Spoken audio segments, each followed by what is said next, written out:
The latest line of ultimate weapons has finally been revealed through some DAT mines, and we're here to talk about them today. Hi all, I'm Quetch, and on this channel we cover all things current Final Fantasy XI. So back in August of 2020, we got this image that showed what are basically the original relic weapons, but recolored. The community was extremely curious about what this line of dark relic weapons was, and this ended up kicking off a brand new storyline of Final Fantasy XI called the Voracious Resurgence. Well, that story is ending this week with its story finale, the final chapter, after 2 years of being drip-fed the various missions. Of course, we've known for a while now that these are called prime weapons, as we've already received Stage 1 and Stage 2 of them. You may remember this video, I'll link it in the card above, where I talk about the Duban. It's a shield that basically power crept, sort of accidentally power crept, the best physical defense shield we had in the game for a very long time, the O-Chain. Along with this also came the Stage 1 and 2 of the prime weapons that have largely had very little impact on the game. Now we move on to Stage 3, and actually higher than that. So it's Stage 3, 4, and 5 of the entire line of weapons. They all gain more stat, and we have new weapon skills associated with them as well. Let's jump into what we do know and what we don't know that we'll find out in the coming patch. So as you can see here, we have the Caliburnus level 119. This is the quote-unquote Stage 3 version of the sword. From here on out, I'm going to refer to these weapons by Stage 3, 4, and 5. It's a little confusing because this is literally called Caliburnus, Caliburnus 2, Caliburnus 3. But remember, we had Stage 1 and 2 prior, and then this is the Stage 3, or Step 3 in the process, however you want to think about it. But I will be calling this Stage 3, 4, and 5 for each of the weapons. We do know that somehow these items here will be involved in the upgrade process. Along with this, we also know that we're getting a 100 million Gallimaufry cap. Now, Gallimaufry is the currency you earn while doing sortie.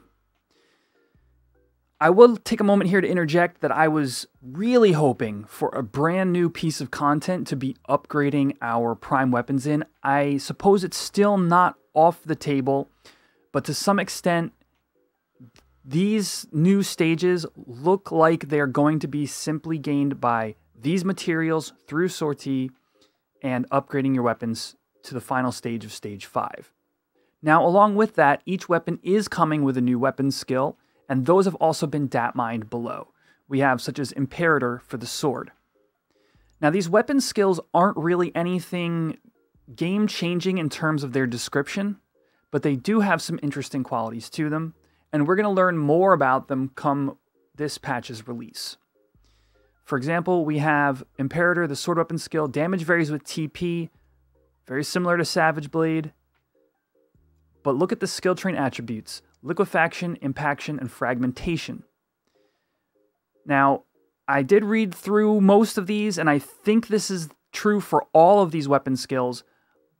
But if you look at the first two properties, liquefaction into impaction leads to fusion, and then fusion into fragmentation leads into light. So as far as I can see here, each weapon skill, the first time you use it, you'll do likely liquefaction. The second time you use it, the impaction property will proc, and you'll be doing a fusion. So you'll go liquefaction into fusion, and then the third time you use it, it'll take the fragmentation property and create a light skill chain.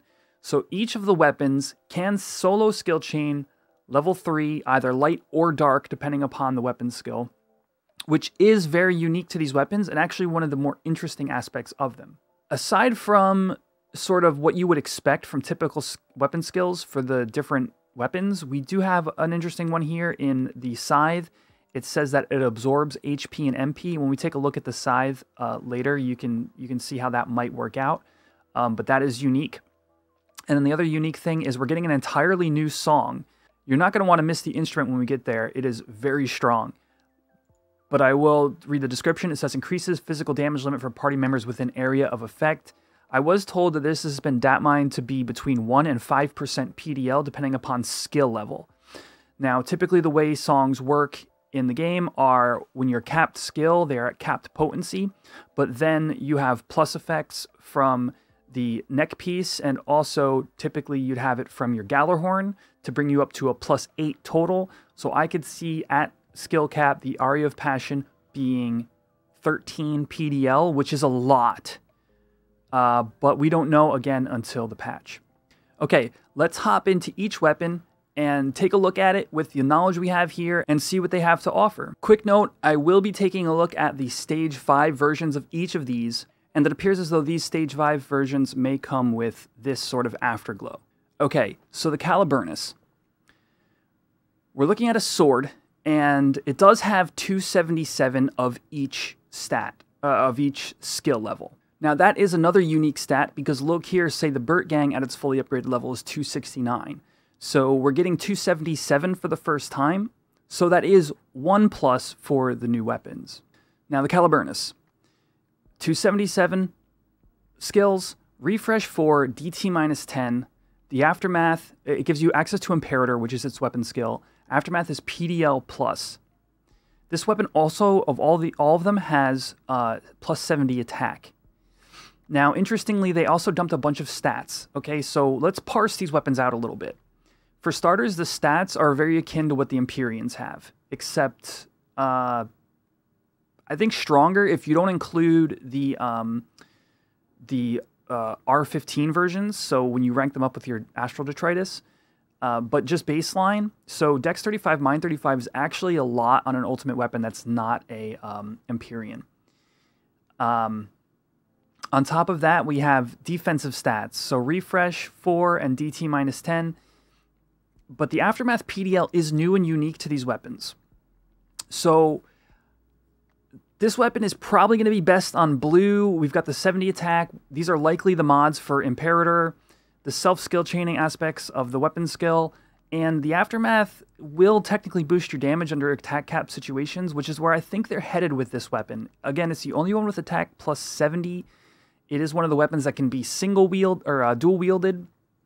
So it's kind of an interesting weapon. It's not much better than Sekpata Sword in a lot of ways. But depending upon how good Imperator is, and you're at attack cap with making use of that Aftermath, this could be a very strong sword.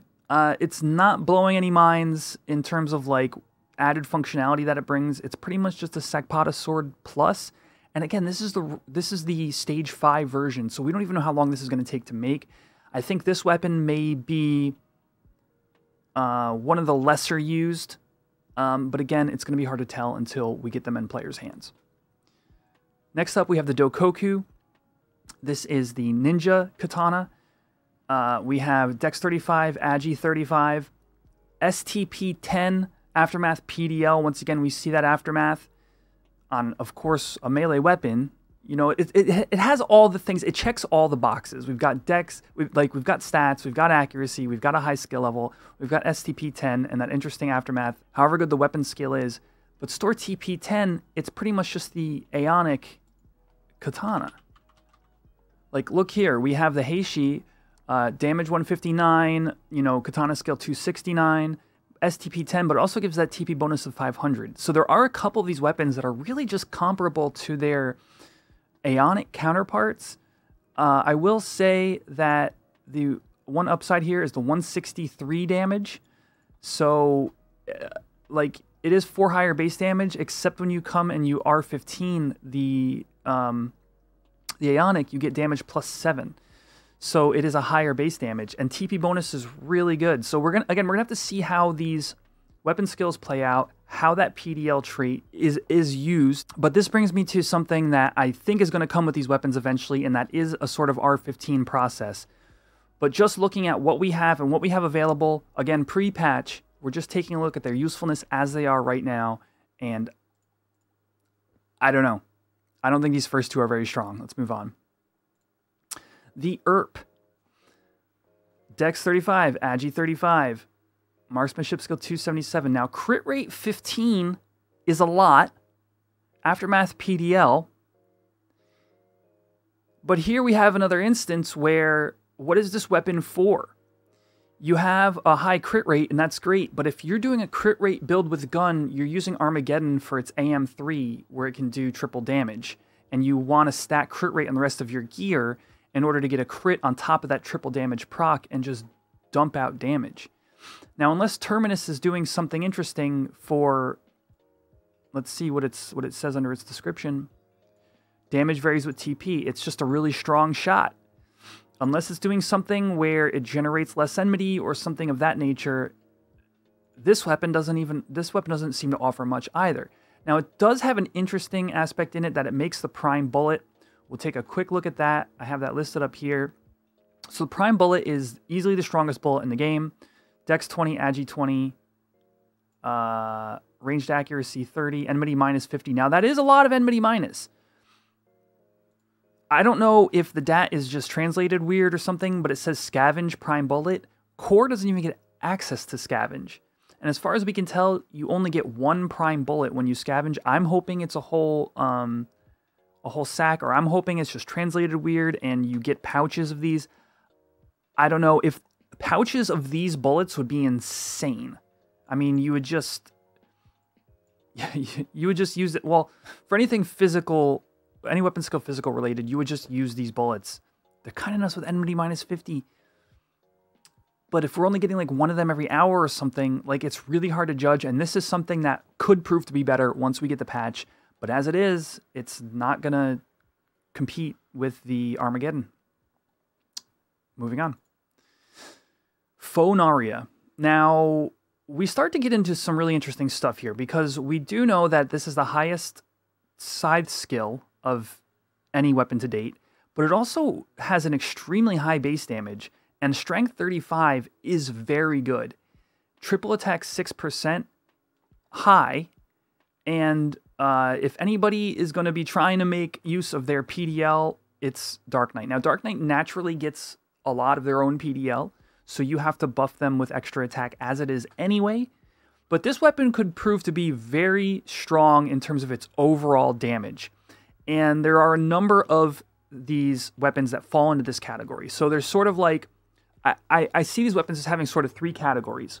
One is they don't really offer anything that new, so hopefully the weapon skill is something that helps carry them. That's number one. Number two, there's a category of these that sort of like, they don't really compete with the other Rima counterparts, at least for the traits we know about them.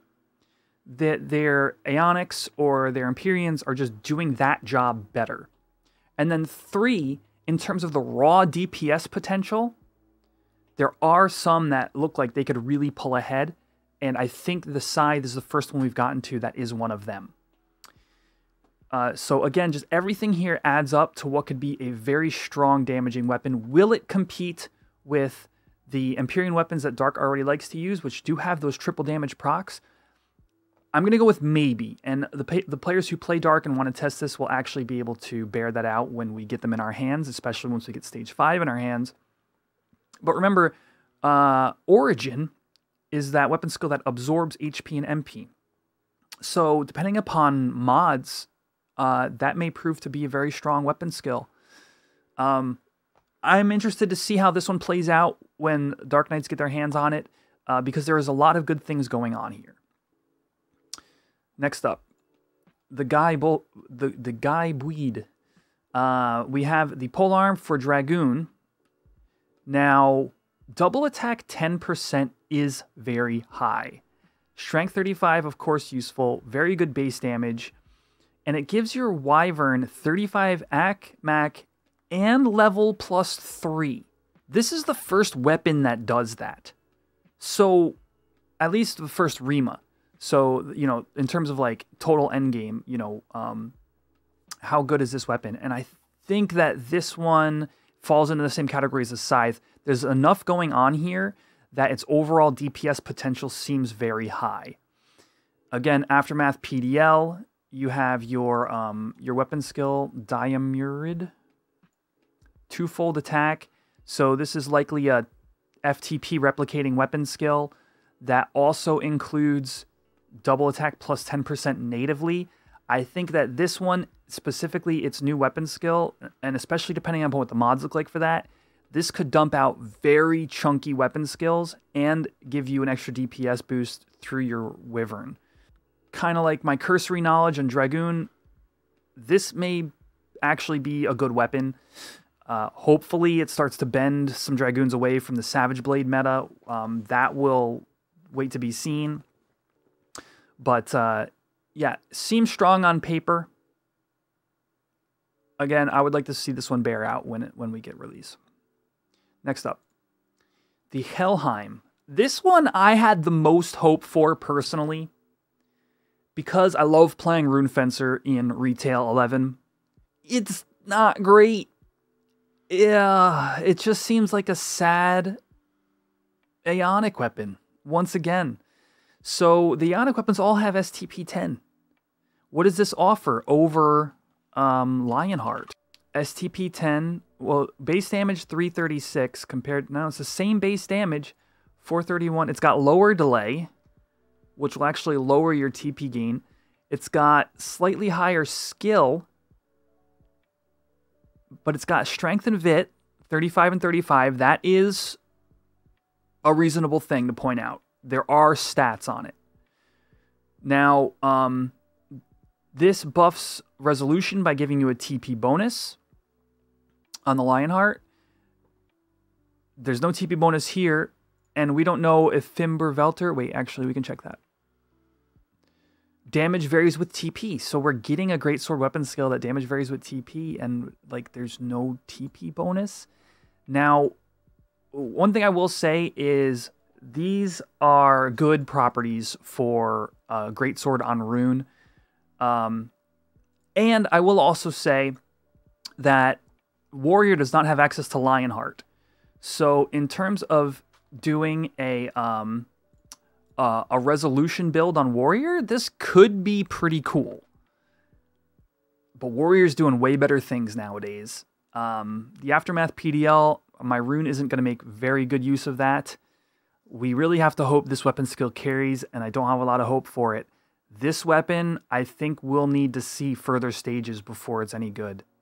This weapon falls behind simply to... I love Rune. I'll make it for its skill chain properties more than likely. This weapon falls behind on Rune Fencer. Yeah, sadly. And of course, no defensive stats. Any situation where I was using the Lionheart before, which was rare as it was, maybe I'll be using this. We'll have to wait and see. Next up, the Kusanagi. This is the Samurai Great Katana. It's got Strength Dex 35, so once again, similar to the Empyrean weapon that Samurai are already using. Accuracy, high skill, 10% double attack is a lot for Sam, especially when they can swap gear for more STP. Like, Sam's strength is its sort of like options. And we're looking at a new weapon skill, Tachimume. We're looking at the Aftermath of PDL, which in a super buff situation, I think will definitely come into play. I am on the fence about this one because the if you're just going to, Fudo spam with your Empyrean weapon, that's already very strong. You already have your stats. You're just dumping out damage. You're not going to miss that 10% double attack when it comes to triple damage procs. I would say this, for me, sits sort of above the potentially above the Aeonic, but underneath the Empyrean. So the reason people use the Aeonic in today's day and age is because you want to use the weapon skill associated with it. I think that may turn out here as well. So this weapon will likely be another in Samurai's arsenal, but in terms of total DPS, I think, once again, we're falling behind. It is what it is. Things will bear out as we get these in players' hands, but I think it'll just be a slightly beneath a lateral option, but slightly less than optimal. Next, the Lafria. Now, this one is kind of interesting to me. So the other great axe that's getting used, I have Warrior's one of the jobs that I have like fully geared. And like I have the fully upgraded Mythic and the fully upgraded Empyrean. The Mythic I have fun with. I love the way it looks. I make a full almost a full store TP build with that one because of its aftermath, granting OAT and OA occasionally attacks thrice. While I build a full crit rate build on the Empyrean Ukon Vasara. Now, this weapon has double attack 10%, which is generally a lot, and Warrior can take off some double attack gear and put on some more STP in order to kind of like make this weapon, utilize its double attack that's on there. Although a lot of builds nowadays aren't full 100% double attack anyway, so you actually have room to add this 10%. I don't really think this weapon sits in between either of those. I think it sits beneath potentially both of them. Now, Disaster, damage varies with TP. This could be a strong weapon skill, and its ability to self-light, just spamming it, like, what could carry this weapon in particular is how good is it just spamming Disaster. Just Disaster, Disaster, Disaster, which sounds cool when I say it out loud. I think Warrior has the TP gear to carry this weapon. I just don't think it offers anything unique. Now, more PDL. This weapon to me is, if you don't want to build an Ukon, you could build this. And the time investment would probably be way worse making this. I don't think it quite sits up like, look, let's look up Ukon. 340 base damage compared to 380. Now that is huge as well. So Ukon goes up to 352. Yeah, I could see the weapon skill really saving this weapon and really making it a monster. We'll have to see, because again, Ukon, so Ukon, you build crits. This, you'd have no impetus to build crits. You would probably go... You would just probably go and get TP as fast as possible with this weapon. I don't know. It's hard to say. Again, until we get this in our hands, see what the weapon skills are like. But I think the weapon skill could very much save this weapon, and it could be a powerhouse for that reason. Next up is the shield. Wow. I had some comments on my YouTube video about the Dubon saying, oh man, this one could be the Aegis killer. And I was like, I don't know about that. Like, right now, it's the O-Chain killer. Like, in order to fight with the Aegis, you'd have to do a lot to it. Well, holy crap, have we done a lot to it.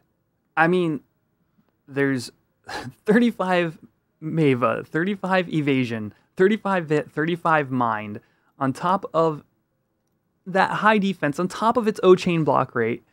They added ailment resistance plus 20, which is against NMs. That's a flat 10% chance to resist any status effect on you.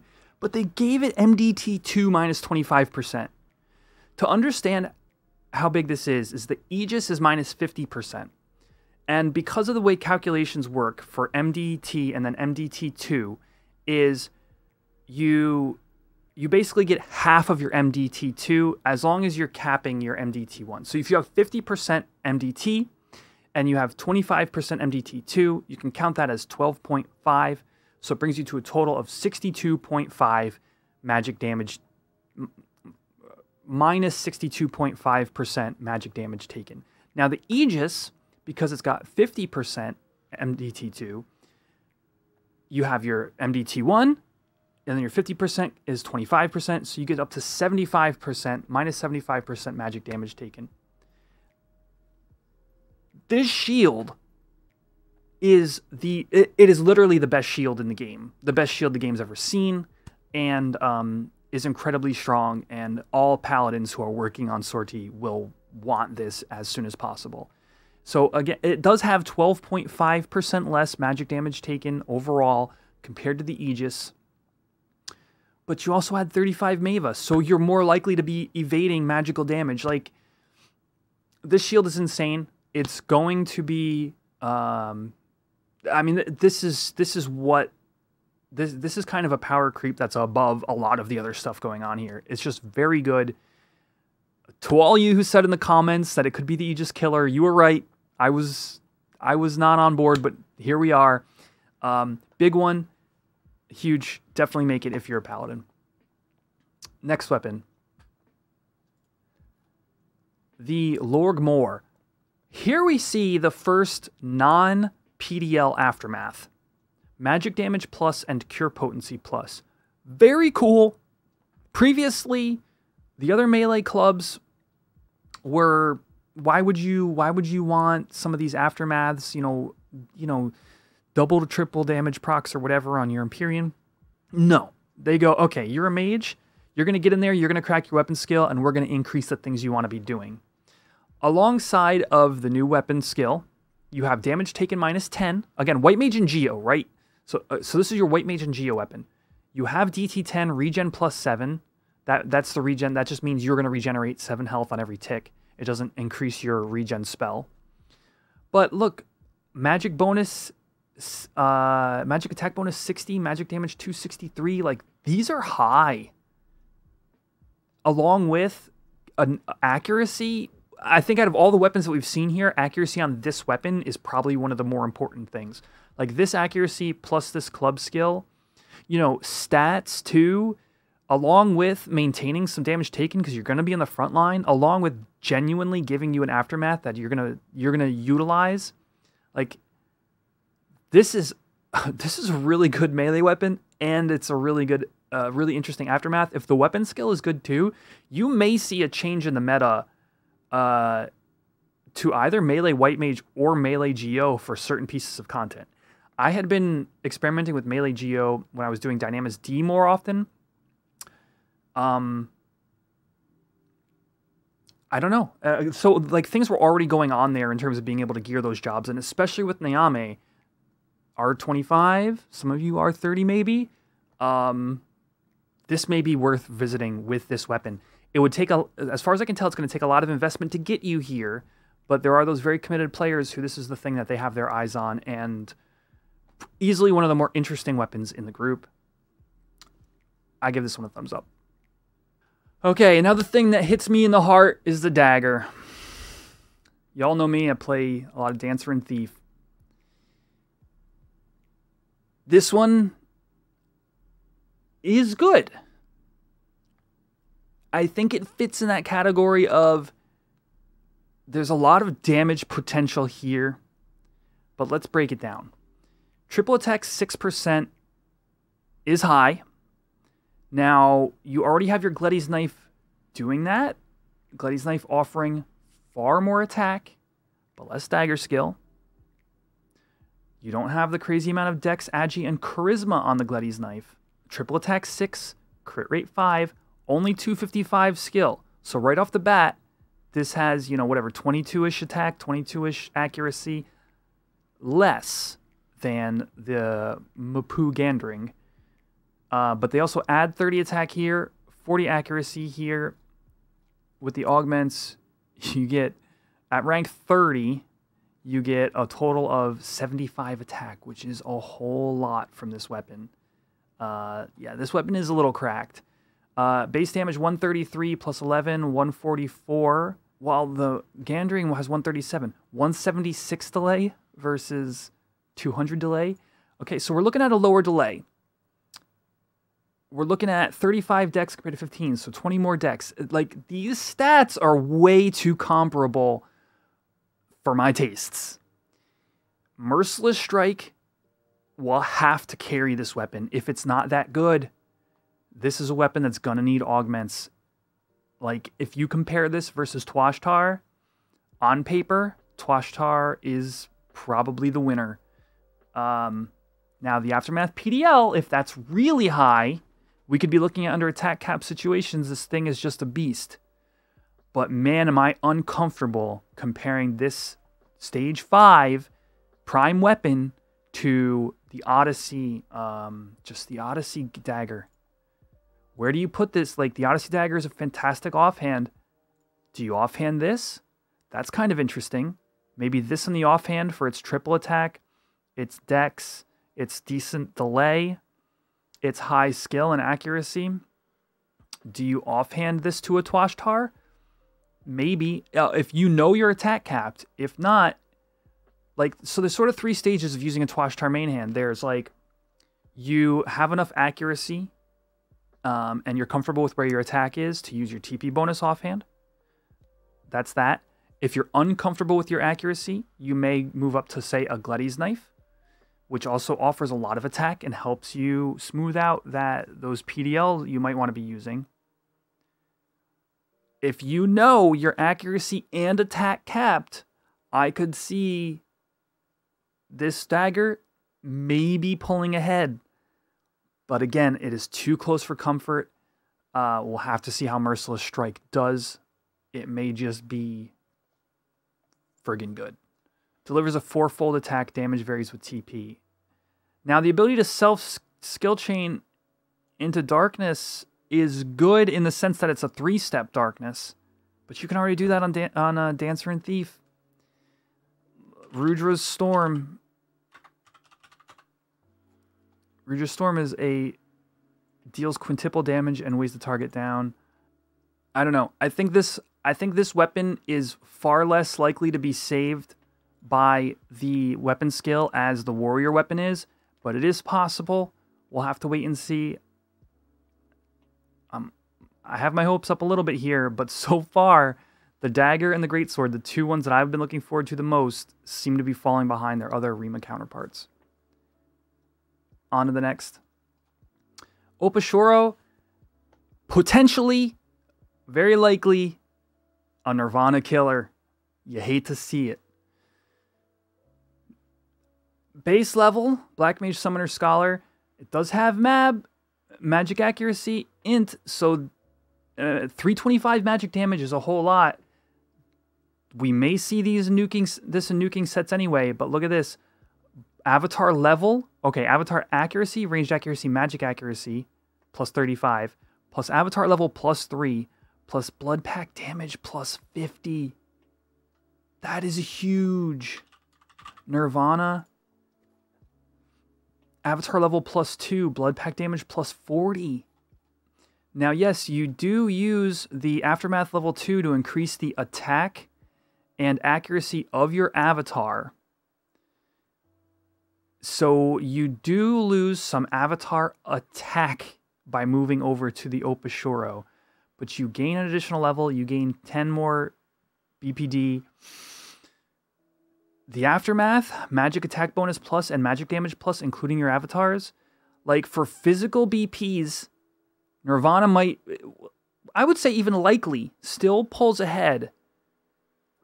But, man, it can't be that much. Like, if you want to just take your time and make an Opashoro, especially if you play all 3 of these jobs, I would say that this may be the better option for you. If you're a Scholar maining in Sortie as it is, and you can build a weapon for your summoner, I don't know. Could be. We'll have to wait and see how things bear out. But of course, physical and hybrid weapons, blood packs are still a very important consideration, and Nirvana may still retain its powerful position. Next up, we have the Pinaka. STP-10, not much to say here. It's sort of like a weaker Empyrean, once again, sort of a weaker Aeonic as well. The Prime Arrows are incredible. I was saying something about the bullets earlier. Now the arrows are... those are just really strong. Depending upon how many of these we get, I would say it's likely that you just make this just to get the arrows. Archery has been sort of a meme in the game for a long time now. Maybe there's something this weapon is doing. If Sarv is good, this could be good enough to bring archery back into the game. High PDL, really strong arrows, high stats, the STP. Like, there are things here that add up. I think similarly in the vein of, say, the Scythe. this one is, where there are things here that add up that could make it a very good, a very competitive option, and could even potentially bring archery or scythe back into the mainstream, where the jobs that use these things have typically been doing other things in the meta. We'll see. This one will have to play out. What does Sarv do?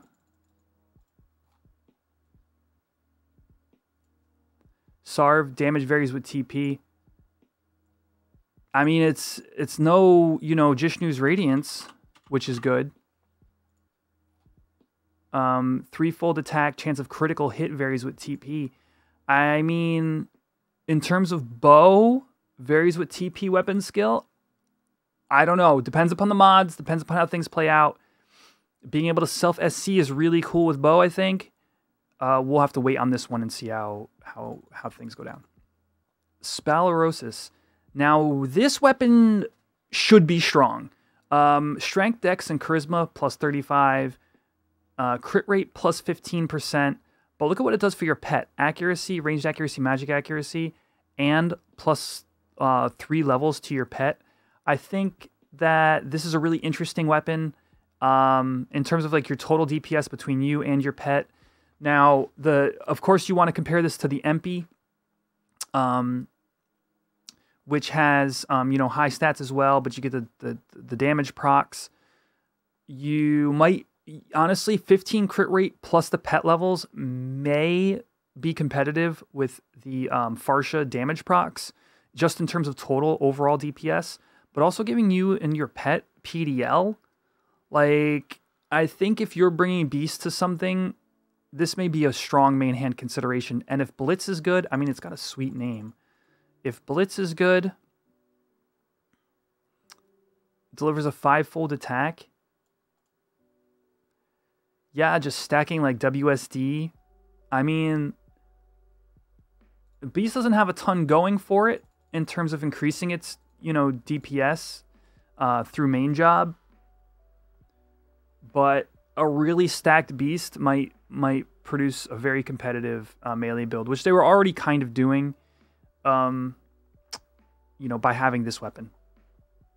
I think this one could play out. I think it's slightly above, maybe on tier with the bow in terms of how it could play out when we get it. But Beast, let me know in the comments below how good this is. You think it's going to be, rather. All right, almost done. We have 2 more to go. The monk hand-to-hand. A monk/puppet hand-to-hand.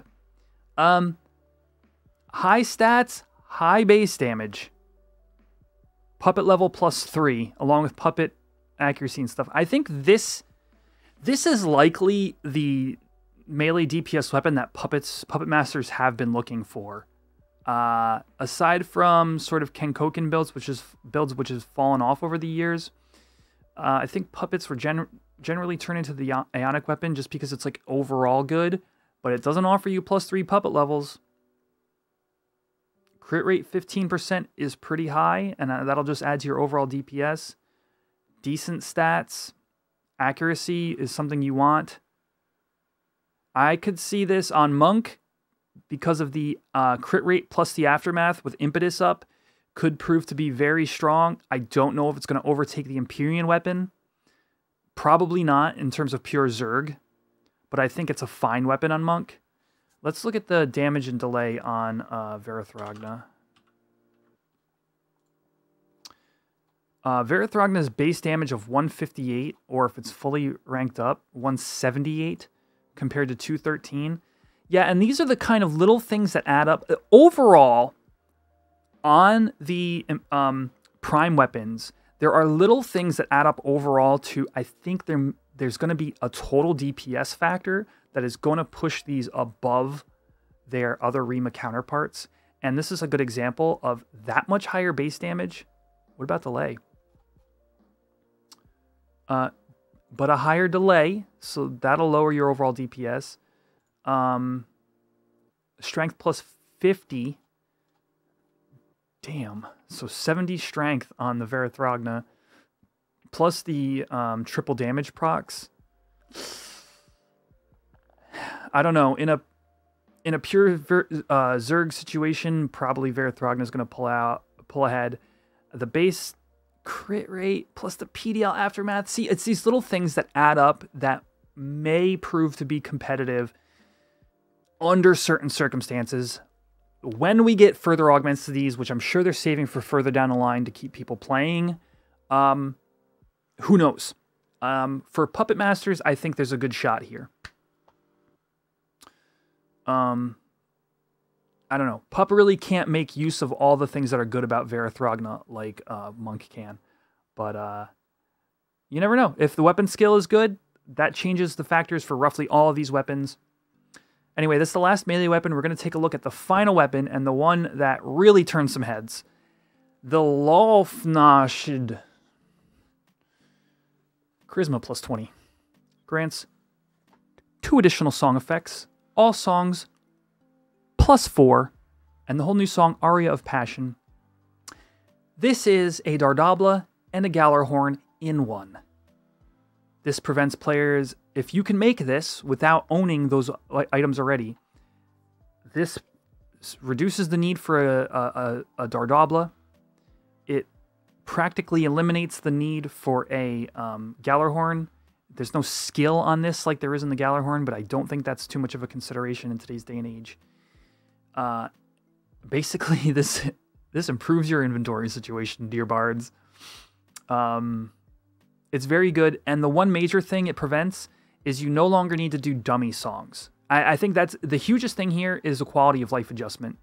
You no longer have to sing songs with Dardabla to put up those slots, and then sing with your Gallarhorn in order to put up full potency songs.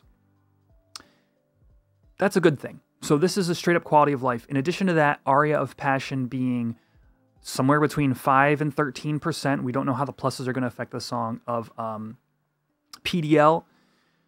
This will likely find either a spot in the meta or a spot in your quality of life as a bard. Either way is good. This and the shield, super winners overall.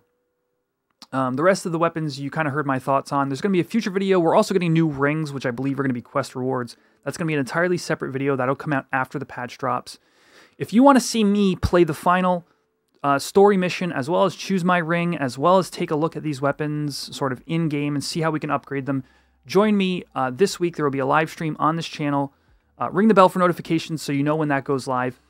But yeah, what are your thoughts that are different from what I've said here on this video about the power levels of these weapons, or how long it's going to take to obtain them? Is it worth making a few of them? Which one are you going to make? Let me know in the comments below. Let's have some talk about these weapons, the most recent line of primes. What are you happy about? What are you kind of like wishing they had done differently? Anyway, that's going to do it for today's video, and I'll see you in the next one. Peace out.